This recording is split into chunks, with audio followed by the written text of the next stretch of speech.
Hello, hello, hello mga ka-Junatics! Ngayon mag-unboxing tayo sa ating nabiling gulay sa Bangladesh. Ito, tingnan nyo.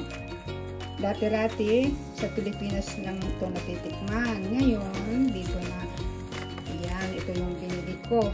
Oatmeal para sa aking amore sa kanyang almusal.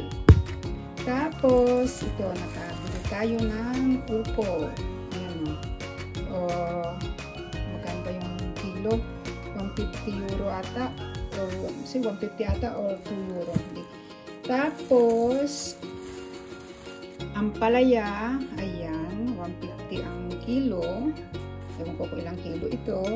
At ang order sa atin ni Mr. Gusto daw niya ngayon ang ampalaya. Ayan, ampalaya Bangladesh. Yan, ito ay hindi ko natanong kung ilan ang magkano ang kilo. Ayan, ayan.